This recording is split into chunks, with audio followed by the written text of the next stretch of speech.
అనేటువంటి సిచ్యువేషన్ ని ఆయన క్రాస్ చేశారు అనేటువంటి విషయంలో ఆ గ్రౌండ్ లో అరెస్ట్ అయినటువంటి సిచ్యువేషన్ ఉంది. కాకపోతే అల్లు అర్జున్ విషయంలో మార్నింగ్ నుంచి జరిగినటువంటి సిచ్యువేషన్ చూస్తే ఒక హైడ్రామా కొనసాగింది. ఎక్కడ చిన్న లీక్ లేదు, ఎక్కడ చిన్న ఇన్ఫర్మేషన్ లేదు. పోలీసులు అల్లు అర్జున్ ఇంటికి రిమాండ్ అల్లు అర్జున్ రిమాండ్ గురించిన వార్త ఇది. మధు, అల్లు అర్జున్కు 14 రోజులు రిమాండ్ విధించింది కోర్టు. ఇప్పటి వరకు లోయర్ కోర్టులో కూడా వాదనలు జరిగాయి. అయితే రిమాండ్ విధిస్తూ కోర్టు ఆర్డర్స్ జారీ చేసింది. చంచల్ కూడా జైలుకు అల్లు అర్జున్ తీసుకుని రావడానికి అక్కడ ఏర్పాట్లు చేస్తూ ఉన్నారు. సో అందుకే బహుశా చంచల్ కూడా దగ్గర కూడా ఆ సమాచారం అందే పోలీసు మూవ్మెంట్ అక్కడ పెరిగినట్టుగా కనిపిస్తోంది. సో ఫ్యాన్స్ ఎవరైనా అక్కడికి వస్తున్నారో వచ్చే అవకాశం ఉంటుందా? ఎగ్జాక్ట్లీ 100%. ఇప్పుడు ఇందాక చూసాం చిక్కడపల్లి పిఎస్ దగ్గర భారీగా పోలీసులు, తర్వాత గాంధీ ఆసుపత్రి దగ్గర భారీగా పోలీసులు, చంచల్ కూడా జైలు దగ్గర కూడా టెన్షన్ వాతావరణం పెరిగిపోయింది. పోలీసులు రో పార్టీలు పోలీసులు పెద్ద ఎత్తున డిప్లాయ్ అయ్యారు. ఇక్కడ పోలీసుల సంఖ్య కూడా పెంచుతా ఉన్నారు.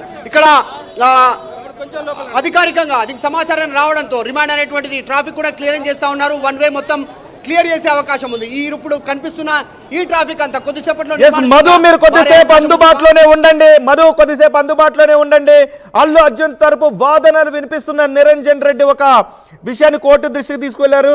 అండ్ ఉదయకాంత్ గారు మీరు కూడా అల్లు అర్జున్ కౌన్సిల్ చెప్తుంది to say this was culpable homicide I cannot accept. ఇది కల్పబుల్ హోమిసైడ్ అంటానికి నేను అంగీకరించను.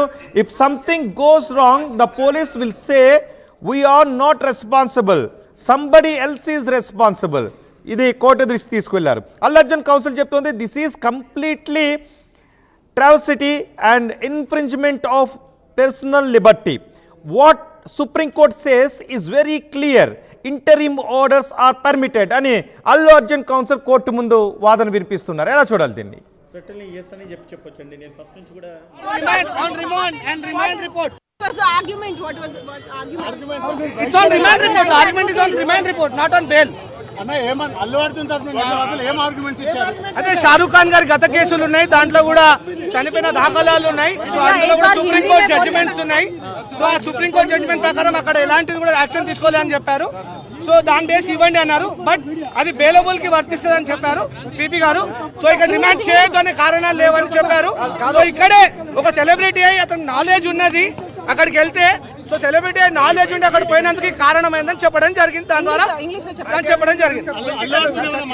ఏం మాట్లాడలేదు, సైలెంట్ గా ఉన్నారు.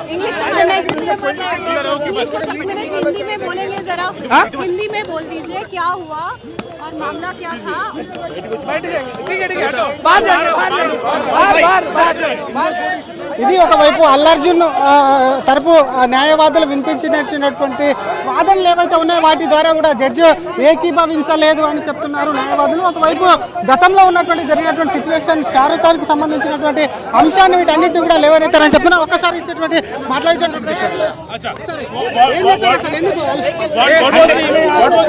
Hero had a knowledge about public gathering. ఇది అసలు ఒకవైపు జడ్జిలు mainly arguments on why to not to remand.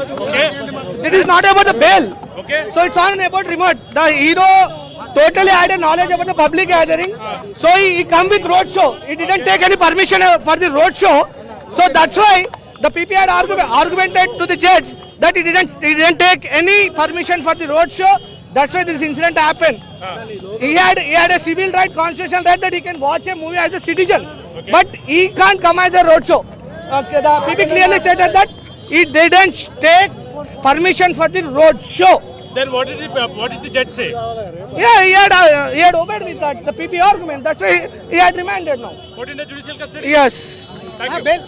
Bail కాదు, ఇది ఓన్లీ రిమాండ్. ఎందుకు చేయొద్దు అని కల్పబుల్ హోమిసైడ్ 118/1 అలాగే 105 ప్రకారం ఏదైతే ఉన్నదో దాంట్లో కల్పబుల్ హోమిసైడ్ 118/1 చెప్పారు కదా, దాంట్లో కంపల్సరీ నాన్ బెయిలబుల్ ఉన్నది. సో ఒక ప్రాణాన్ని దృష్టిలో పెట్టుకొని పీపీ గారు కూడా గట్టి ఆర్గ్యుమెంట్ చేశారు. సో హీరో గారికి నాలెడ్జ్ ఉందని కూడా మెన్షన్ చేయడం జరిగింది. ఎందుకంటే గతంలో ఒక 5 సిటీలో వీరు ప్రమోషన్స్ చేస్తున్నారు కాబట్టి వీళ్ళకి నాలెడ్జ్ ఉంది. సో బౌన్సర్స్ కూడా ఉద్దేశపూర్వకంగా నెట్టారు. సో ఇప్పుడే కోర్టులో చూస్తున్నాం వీరు వచ్చిన వాతావరణం ఎట్లున్నదో అని చెప్పేసి చెప్పడం జరిగింది. తద్వారా జడ్జి గారు కూడా వాదనలు విని రిమాండ్ పంపడం జరిగింది. అల్లార్జున్ ఒక్కనే పంపించారా ఇంకా వాళ్ళ సెక్యూరిటీ సిబ్బందిని ఎవరు? ఈ ప్రస్తుతానికైతే మేము అల్లార్జున్ దగ్గర ఉన్నాం, అల్లార్జున్ గారిని పంపించారు.